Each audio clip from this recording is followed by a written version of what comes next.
Hello everybody, welcome to my channel. Today I'm going to be doing an Ostara art tutorial. For those of you who don't know, Ostara is the pagan term for the spring equinox. The spring equinox is on or around the 20th of March. It's a time of year when day and night are in equal balance. So we're leaving the darker part of the year with the long nights, and we're now coming into the lighter part of the year with the long days. So Ostara, or the spring equinox, whichever you want to call it, has correspondences. Some of the correspondences are hares, rabbits, eggs, flowers, crystals. So the goddess of Ostara is Istre.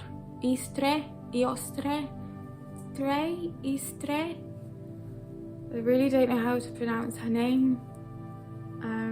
If you do, you can enlighten me, send me a message or a comment how to pronounce her name. So it's completely up to you if you want to use the ones that I'm using and follow along with what I'm doing, or you can just take the ideas I'm giving to you and put something of your own together. So for this tutorial I'll be using watercolour and fineliner, so if you're ready, get your things together and let's get started. So I'm going to start with a rough sketch of the goddess Estre. That's another guess of her name. Generally when I draw human figures I always start with the top of the head, sometimes the hair, sometimes I start with the face, and then I generally just work my way down. For this part of the picture you will find it very helpful to get yourself a reference picture to use. You could probably get one from a magazine or look online. It's just really helpful to get the dimensions, the shapes, the angles, the perspectives. It's definitely recommended. If you want, you could even pause this video and copy what I'm doing. It's completely up to you. So I'm just drawing in the outline lightly with a pencil. You're not really going to see these pencil marks later on in the drawing, but they need to be there as a guide. At this stage we're basically just drawing in the rough sketch of the whole picture.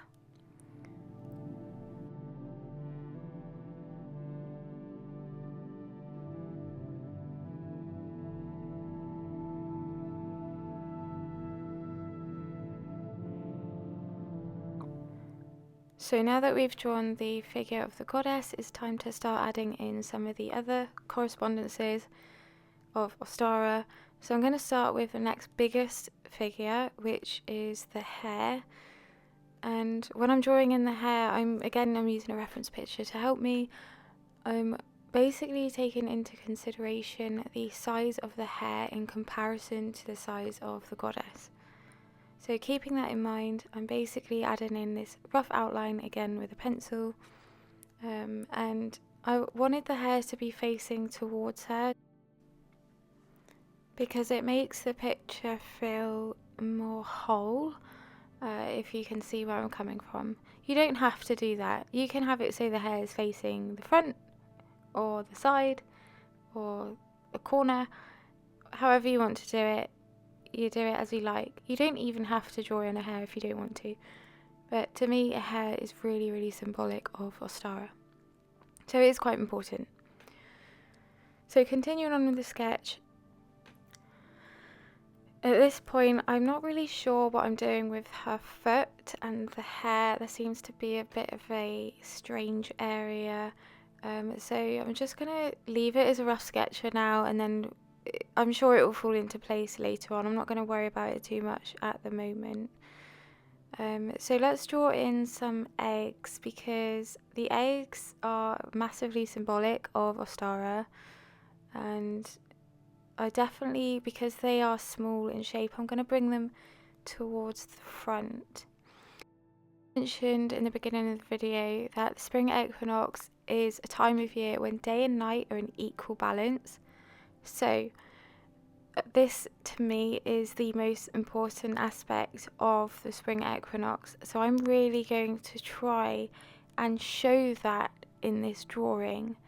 You might choose to do it quite different. You might choose to have a focus on new beginnings, or renewal and rebirth or fertility, and you may choose to put your picture in a way where you're showing those aspects or one of those aspects. In mine, I'm very inspired by the day and night being in equal balance, so I came up with the idea of having it so that I'm trying to show day and night. So this circle here is basically going to be the whole, it's the one, and I'm going to have one half as day and one half as night. And to show balance, I'm going to put in the correspondences and the elements in equal amounts on each side to show the balance. So I'm just going to add in a basket here, because baskets are again one of those correspondences associated with Ostara. And I'm also just going to draw in a rough sketch of a tree type figure. Like I say, at this stage it's just rough for now. You'll see how it unfolds later on in this video. So I'm just going to continue drawing in these correspondences, making it balanced on both sides, because as I say, showing the balance day and night is quite important in this picture. If you were focusing on, say, fertility, for example, you could arrange the picture in a way where you're showing the fertility side of Ostara. So you could probably, add in some seeds and some growing little seedlings. So I'm still just going around adding in some of those details. I'm adding in a bit of a dress. You can see I've added in some butterflies. I've put another basket on the left side, another tree. Because I'll probably cut this picture out and maybe make it smaller after it's finished. So I'm just going to use the right side of my page as a kind of testing palette for colour. Just to see that I'm getting the colours correct for this piece of art. So with the goddess, I'm looking at skin tones. There isn't an exact skin tone in this colour palette. So at the moment, I'm mixing the skin tone colours such as yellows, reds, ochres, browns, and I'm basically just kind of mixing them together till I get a colour that I'm happy with.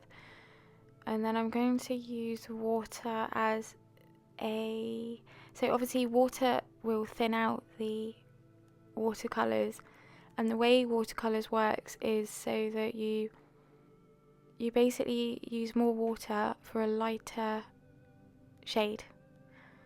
So while I'm doing all painting on this picture, I'm keeping in mind the lightest areas all the time, because the absolute lightest areas, I want to really keep them completely white if I can. So I'm just going to be really mindful of that as I go along. As I go along, I may add in some gentle shading at this stage. Once I've done the whole picture, I'll go around and create more depth.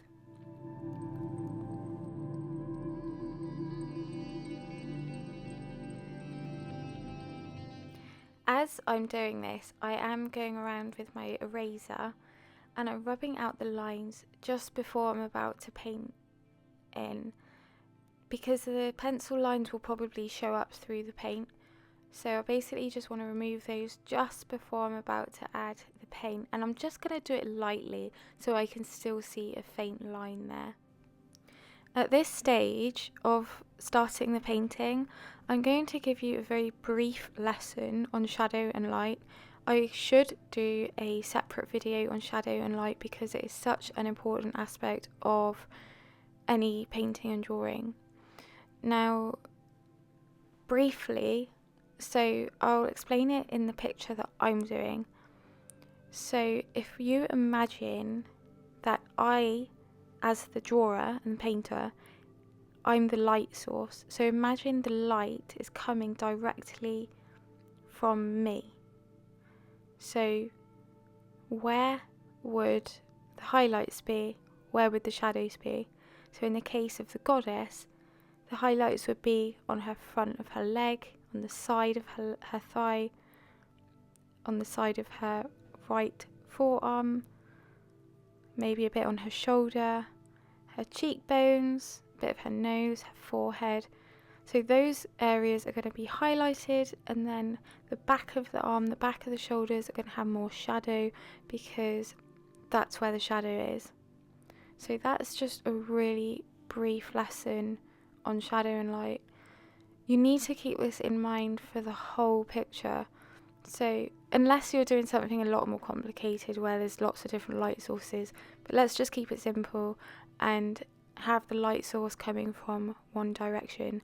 So we, as the artist, are the light source, or you could just picture it that the light is coming from directly above the page, and just visualize that. Start with that to begin with, and then later on, once you've practiced more art, you can experiment more with different ways of working with light and shadow. So the other thing you need to consider when you're working with light and shadow is the shadows that she's causing herself. So the way that her arms are positioned, she might have shadow underneath her arms, underneath her chin. So it's not just to the back of her, but there will be aspects underneath her as well. So do keep that in mind throughout the whole picture again. So we'll just finish her off and then we'll start moving on to the other parts of this picture. Oh, it might be worth mentioning now, I'm not going to show you the process of painting this entire picture because it will just take forever, and I really don't want to bore you guys. I hope you're not bored at the moment, because I feel like there's a lot of explaining to do in pictures like this, and I do want to get everything in that I can. So you can see here that I am mixing, or basically testing out, the blue greeny colours that are in my palette. And the reason I've chose these is because I want to. These are basically going to be her dress. So you can do them in whatever colour you like. You could do them in purple, you could do it in pink, you could do it yellow, white. I'm choosing blues and greens just because they're basically my favourite colours. So her dress is going to be turquoisey, bluey type colours. If you really wanted to go the next step with this choice of colour, this choice of colour could represent the rain. Now the rain is needed to help the seeds and everything grow, and it's typical of the springtime. Well, it is in this country anyway. We get a lot of spring rain here. So you could look at this as her dress as an aspect of that. So there's lots of different ways you can work with this picture to try and get across meaning. So if I wanted to make that about rain, I didn't at the time. To be fair, I didn't think about it. I just thought about it now as I'm doing this voiceover. If I wanted to make it about rain, I could have maybe drew some pretty raindrops or something around the frills of the dress. And it's just thinking of things in that kind of way to get the meanings across. So now I'm going to start working on her hair, and I've chosen to work with blonde colours. So again, I'm working with yellows, bright yellows, yellow ochres, and different levels of water to get the tones, the shadows and the highlights correct.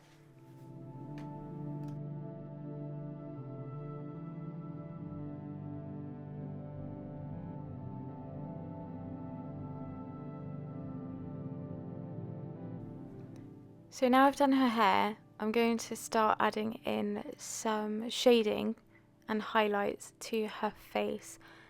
I'm not going to lie, this bit makes me the most nervous out of the entire picture. You might feel the same, because it can potentially look very strange, as it does at the moment.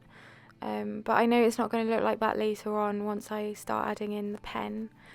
Obviously you don't have to put pen in afterwards, so I recommend if you're not going to use pen afterwards, you might want to work with the shadow and light a little bit more with the watercolour. So you could add in some line work using darker, less watered down paint to show the definition, but because I'm using pen I don't really feel the need to do that, not too heavily anyway. So as mentioned at the beginning of this, obviously one half is going to be day, one half is going to be night. Now with watercolour, it's not the paint medium I normally work with acrylic. So with acrylic paints you can easily use white paint to show stars, but with watercolour that's not quite the case.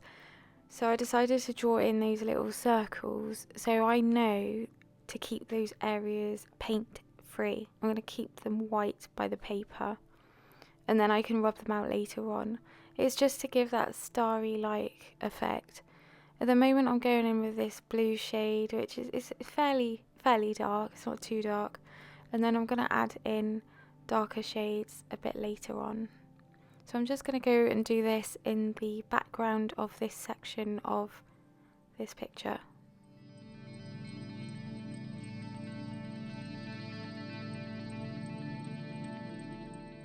Now I'm going to start working on the hair. So again, I'm going to use a reference photo to look at the colours of the hair. And again, I'm looking at shadow and light in the way that I explained it earlier. So I'm imagining that we are the light source. So the shadows are going to be a lot primarily behind on the back of the hair and underneath as well. So again, I'm just working lightly and then I'm going to worry about details later on. So let's finish up this hair.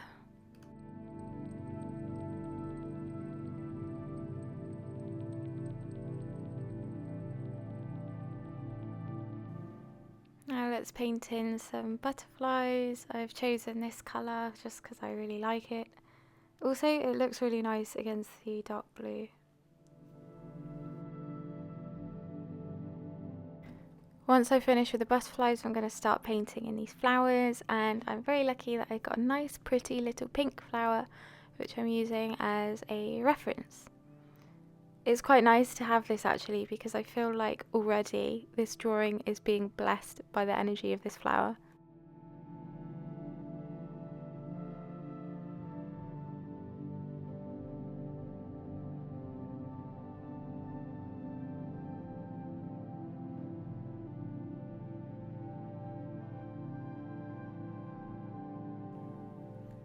So here I'm going to now do the daffodils, again yellow colours, working with shadow and light, rubbing out any harsh lines so they don't show through. At this stage you can see that there's some gaps in some areas, so you're probably going to get this as well. So what I tend to do is fill these gaps with small little details like extra flowers or crystals or whatever else you want to put in there, any more butterflies, anything just to fill those gaps.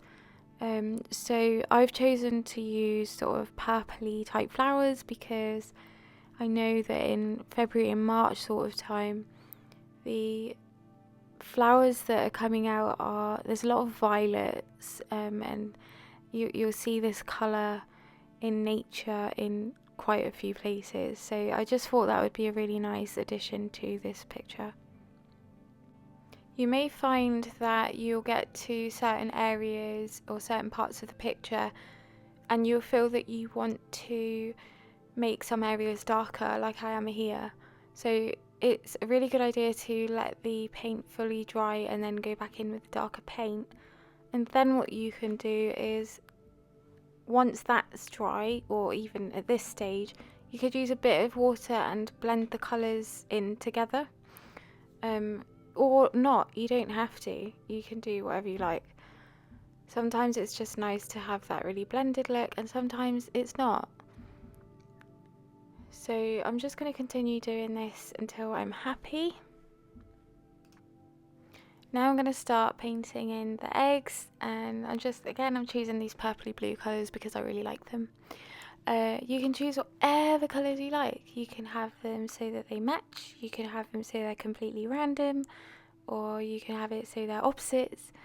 Whatever you want to do with the eggs is completely up to you. You may choose to use colour correspondence in terms of magic, so certain colours have certain associations, so you could choose to make the eggs in those associations that you want them to be. For me, I just want to make a really nice picture, so I'm just choosing the colours that I would like to for aesthetic purposes. Now I'm going to start working on the basket. Now the basket has very, very deep shadow areas in there, so I'm definitely gonna get those in with the paint, and then maybe later I might choose to use the pen as well. So I'm just gonna go in with the natural colour of baskets, which is like this woody kind of colour, and just work with it in the sense where the twigs that are intertwined are going in the right direction. Now I'm going to start drawing in some grass with the paint, and I'm just going to use a variety of the green tones in different shades, because when you look at grass there's such a mixture of shadow and light, and different tones come through with that. So I'm just going to mix these green colours together and create some grass blades. A really good brush for this is an angle shader. It's a really, really good brush to use when you're doing things like grass blades or anything like that. I think I do use that later on in this video, but for now I've just got this straight up filbert shaped tiny little brush, which is fine, it works fine.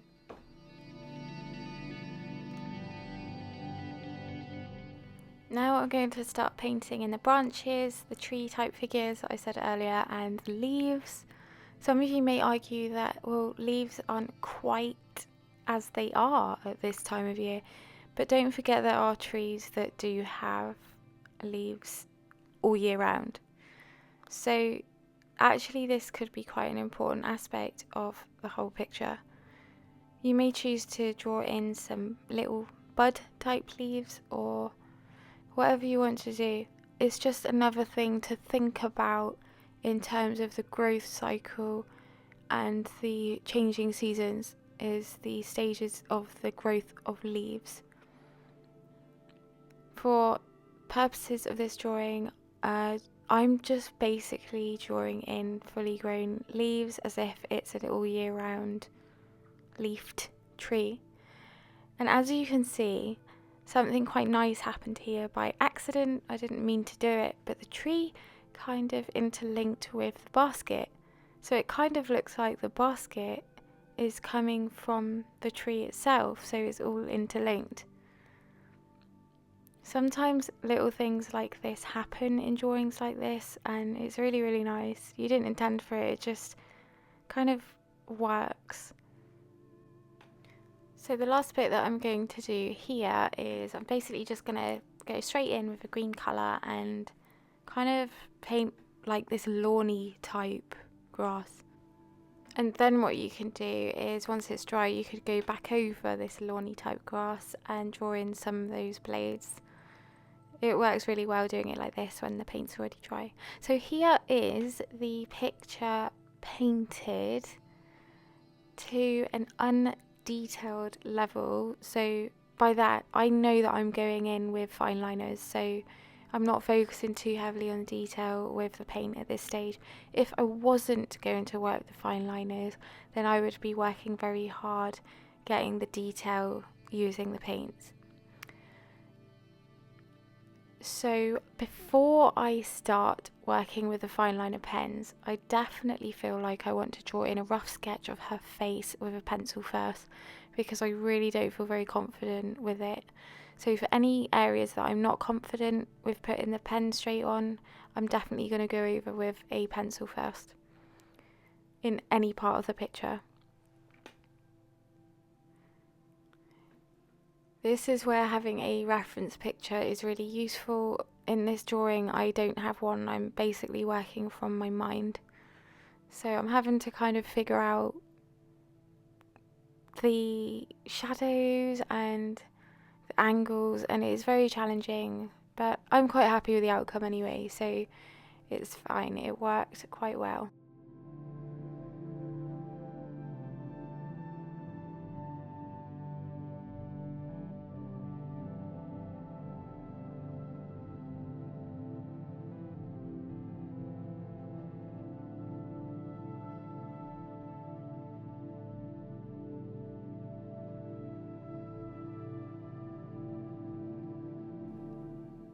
So with her face, I am going to add some more paint detail before I use a pen.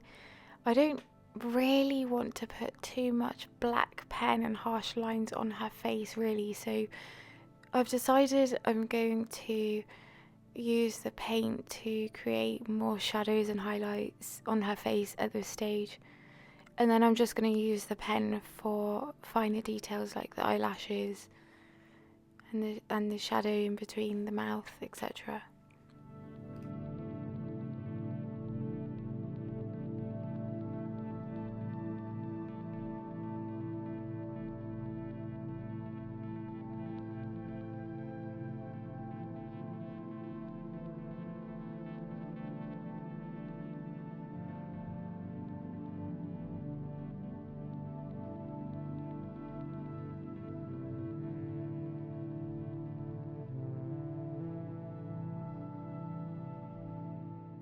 So now is the time that we go in with the fine liner pens. I'm going to start with a really fine nib just because it's kind of the better way to go to begin with, I think, in my personal opinion, because you can go with thicker lines later on if you want to. I just like to start lightly at first and then add detail later. So I'm basically going to go around everything and outline it.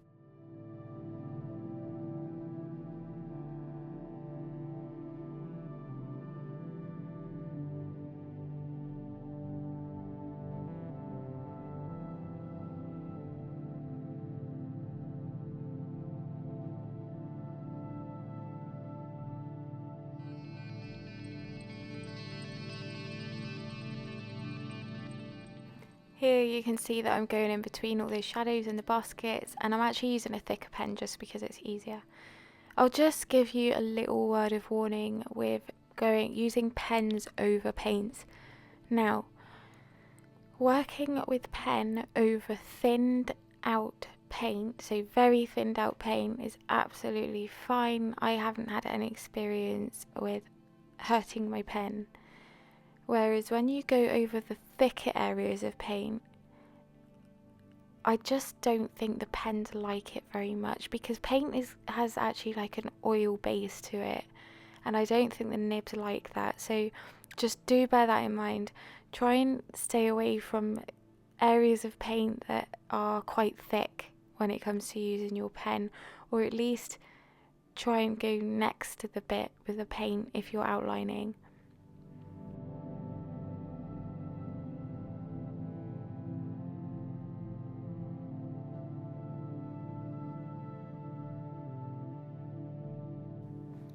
Here I decided that I would actually add a flower crown to her head, which I'm glad I did because it's really pretty. You don't have to, obviously, but I just thought it would be a nice little feature, and you can do this along the way. If you're going over with your fine liners, you can still go in with the paint and add any more bits you want to with the colour. If you do this, just be really careful that the water doesn't touch any ink or pen areas, because it will make the pen or ink run, and then it could potentially ruin your picture. So be very careful putting any water onto the page when there is pen and ink already on it. So I'm going to draw some lines in her hair that are wavy in form. to give the impression that she's got wavy hair. When I'm adding details to the face, I'm going to use the finest nib that I have. I think that's a 0.02, just because it's the face and it's such a delicate area. And I'm just going to go in really, really careful with where I put these lines and marks, because one mark in the wrong place could really kind of distort or skew her face. So I'm kind of being very intentional with where I'm putting each line at the moment.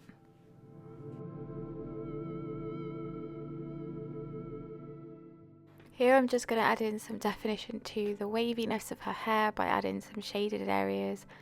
So to do this, I'm just using the fine liner technique of just drawing a load of straight lines in the same direction in the shaded areas of the curls. So if you think the natural form of the curl, the shadow will more than likely be underneath the bits that are sticking out. So now I'm going to take a thicker nib and I'm going to just go around the picture and add in any thicker lines that I want to. So I'm going to really save these thick lines for the areas that are darker and have the deepest shadows. So the basket is a typical example of that. I'm going to do this around the whole picture, and I'm now going to show you what it looks like after I've gone round adding all these lines and outlines with the different size nibs.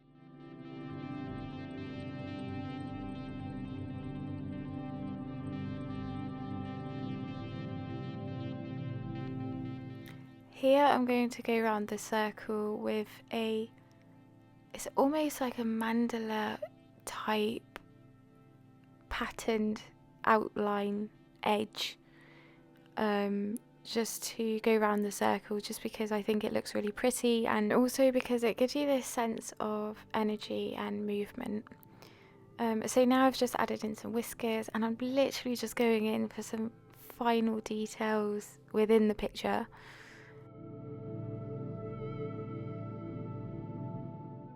And to close the picture off, I'm going to go in with the pen without any colour, because I almost want to blend the colour out to the whiteness of the page by using just the pen and the whiteness of the page to add in some extra little details of leaves, and just to kind of bring them out towards the outer edges, maybe even make them smaller in size as I'm going out. It's just to blend the picture with the whiteness of the page.